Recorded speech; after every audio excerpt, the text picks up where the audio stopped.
পরিকল্পিতভাবে কোনো অশুভ শক্তি সেখানে হিংসা ছড়িয়েছে। আমরা পুলিশ এবং রাজ্য সরকারকে বলবো তারা নিরপেক্ষ তদন্ত করুক।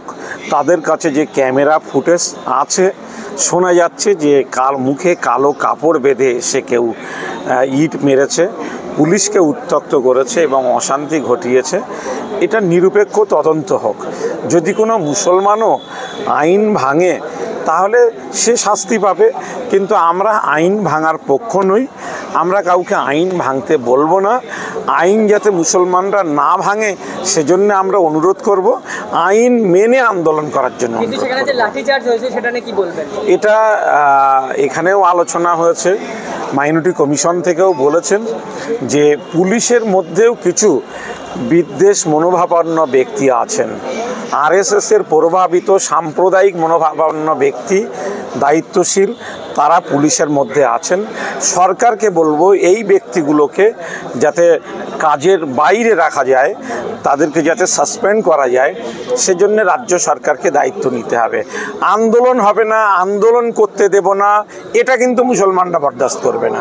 মুসলমানদের খুঁচিয়ে তাদেরকে তাদের শরীরের উপরে আঘাত আনা হবে, তাদের আদর্শের উপরে আঘাত আনা হবে, আর মুসলমানরা আন্দোলন করবে না, পুলিশ ভয় দেখাবে, এটা কিন্তু কোনোভাবে করতে দেওয়া হবে না। আন্দোলন হবে, কিন্তু আবার বলবো আন্দোলন হবে শান্তিপূর্ণ আন্দোলন।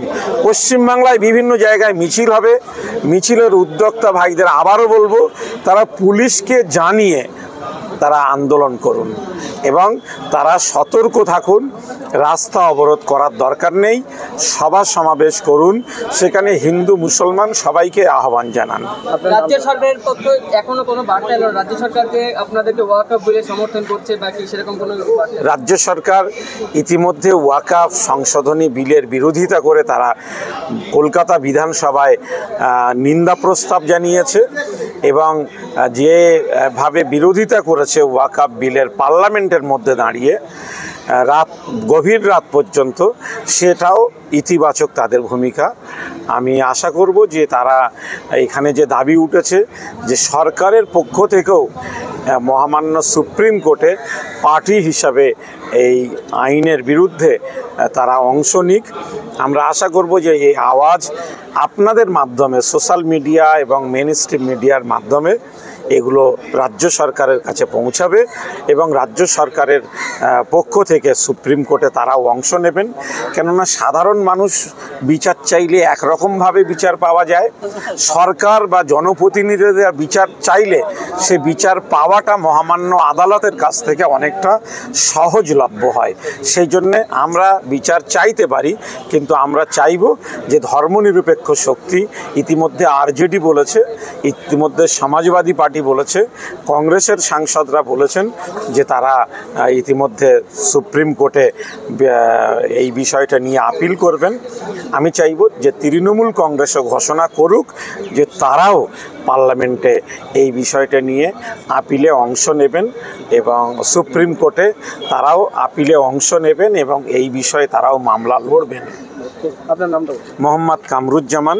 বিভিন্ন মুসলিম সংগঠনের নেতৃত্ববৃন্দ তৎসহ পশ্চিমবাংলার বিভিন্ন দরবার কেন্দ্রিক যাদের কথা বাংলার লক্ষ লক্ষ মানুষ তাদের নির্দেশনা পাওয়ার ক্ষেত্রে প্রাধান্য দেয়, সকলে একত্রিত হয়ে যে সিদ্ধান্ত পৌঁছানো যাচ্ছে যে এই ওয়াকফ বিলের যে সংশোধনী বিল যে আসল বাতিল করার ক্ষেত্রে যেহেতু আইনে পরিণত হয়ে গেছে, সেক্ষেত্রে তাকে একমাত্র উপায় বাতিল করা অথবা তার উপরেই আবার নতুন করে সংশোধনী আনা।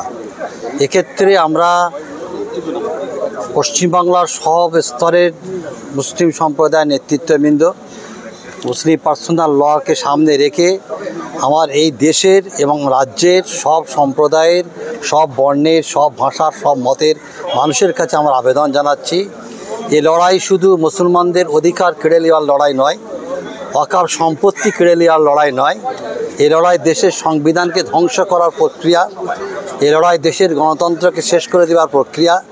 তাই ভারতবর্ষের যে মহান ঐতিহ্য, যে ঐতিহ্যে যেখানে ধর্ম, বর্ণ, মন্দির, মসজিদ, গির্জা যে যার সম্মান নিয়ে, যে যার অধিকার নিয়ে থাকছে, তাকে আগামী দিনে অটুট রাখতে গেলে এই ওয়াকফ বিলকে সামনে রেখে, আইনকে সামনে রেখে আমরা সকলে একত্রিতভাবে লড়াই করব। সেই বার্তা আজ এখান থেকে আমরা পশ্চিমবাংলার তথা ভারতবর্ষের সব ধর্মের মানুষের কাছে রাখছি। আসুন, আমাদের দেশের যে সার্বভৌমত্ব, বাবা সাহেবের তৈরি করা যে সংবিধান, যে সংবিধানে যে যার প্রত্যেকটা ভারতবর্ষের নাগরিকরা একদিকে যেমন তাদের যে যা নিজের ধর্মে তাদের রীতিনীতি অনুযায়ী পালন করবে, তেমন দেশের নাগরিক হিসাবে সকলে প্রত্যেকটা ক্ষেত্রে সমসমান অধিকার পাবে। আজকে পৃথিবীর অন্যান্য দেশের রাষ্ট্রনেতারা তাদের দেশের সাধারণ মানুষদের জীবনযাত্রার উন্নতির জন্য যখন তাদের financial development, social development, education development খুঁজছে, তাদের দেশের রাষ্ট্রনেতারা তাদের দেশের কোথায় মাটির নিচে গোল্ড আছে, পেট্রোল আছে খুঁজছে। আমাদের দুর্ভাগ্য, আমাদের দেশের রাষ্ট্রনেতারা কোন মসজিদের নিচে মন্দির আছে খুঁজে বেড়াচ্ছে। দেশের লক্ষ লক্ষ ছেলে বেকার, কর্মসংস্থান নাই। তাই আমরা সকলকে আজকে সবার মূল উদ্দেশ্য একটাই, এই ইস্যুকে সামনে রেখে ভারতবর্ষে বাঁচানোর জন্য, ভারতবর্ষের বৈচিত্র্যকে বাঁচানোর জন্য, ভারতবর্ষের গণতন্ত্রকে বাঁচানোর জন্য আমরা সকলে সম্মিলিতভাবে মাঠে নামবো, রাস্তায় নামবো। সে লড়াই হবে গণতান্ত্রিক ভিত্তিক, সে লড়াই হবে খুব নিয়মতান্ত্রিক ভিত্তিক। সে লড়াই আমার দেশের সম্পদকে নষ্ট করার জন্য নয়, আল্লাহর সম্পত্তিকে বাঁচানোর জন্য আমাদের লড়াই হবে নিয়ম শৃঙ্খলা মেনে। তাই সেই বার্তাই আজকে আমরা এখান থেকে সকলে দিচ্ছি। আপনার নাম? সৈয়দ সাজ্জাদ হোসেন, সাধারণ সম্পাদক।